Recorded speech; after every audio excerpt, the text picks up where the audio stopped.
Thank you, Madam Chair. Welcome, Mr. Secretary. Good to have you before the committee. In your testimony, you discussed the crisis of deaths on America's roadways and the urgent need to address this major safety concern, and I couldn't agree more.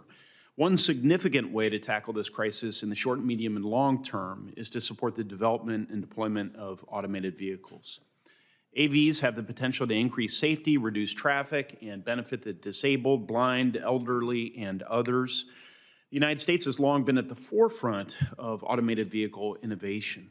However, as we approach a critical point in the evolution of the technology, and companies need opportunities to safely scale testing and deployment, other nations are creating opportunities that don't exist here in the U.S. For example, Singapore has dedicated over 620 square miles of road testing for AV testing. Secretary Buttigieg, are automated vehicles a priority of the Department of Transportation in this administration? And if so, do you support passage of a national AV framework? They are a priority for us, partly for the reason you cited. We're in the middle of a crisis of roadway deaths, and one of the many promises that exists, or areas of promise that exists with AVs, is an opportunity to fundamentally change the safety outcomes on our roadways.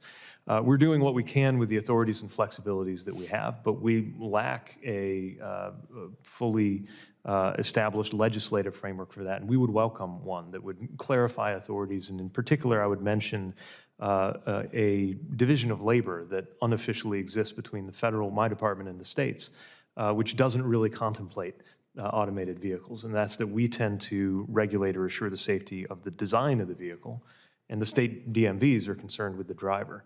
That framework makes sense until you have a scenario where the vehicle is the driver. I don't know how we can address some of those issues without the involvement of Congress. Oh, thank you for that. What is DOT doing to support creation of pathways for the safe expansion of testing and deployment of automated vehicles in the U.S.? So one thing we're doing is we're using the statutory authority that NHTSA does have to allow deployments of vehicles that are exempt from the vehicle safety standards. To give you a few examples of how this might come into play, a vehicle safety standard right now might prescribe where a mirror has to go in a vehicle that doesn't have a driver. Same thing around the steering wheel, et cetera. There is a limit to how many exemptions can be authorized. We can offer up to 2,500 per year for 2 years, so effectively 5,000 per applicant. So far, we've granted one exemption, but we have more exemptions that have been requested and are working promptly to address those because we do want to see the kind of research, development, and testing continue, and of course, we want to see the AV future made in America. Thank you, Secretary. The department's currently relying on a standing general order to collect specific safety-related data on driver assist technologies and automated driving systems being tested on U.S. roads. What is the goal of this standing general order, and why is the department relying on this standard general order approach as opposed to something like a pilot program or streamlined and expanded exemptions, which would, I would think, provide the department with much more robust data needed to inform future regulations as well as other policy priorities related to AVs? So the standing general order is intended to help us to assess the safety of automated vehicles and also position our department to take action if an automated vehicle or an advanced driver assistance system vehicle poses an unreasonable risk to safety. And by doing that, by requiring operators and manufacturers of AVs and of ADAS systems to report crashes. In the case of automated systems, that's all crashes. In the case of driver assistance systems, it's serious crashes.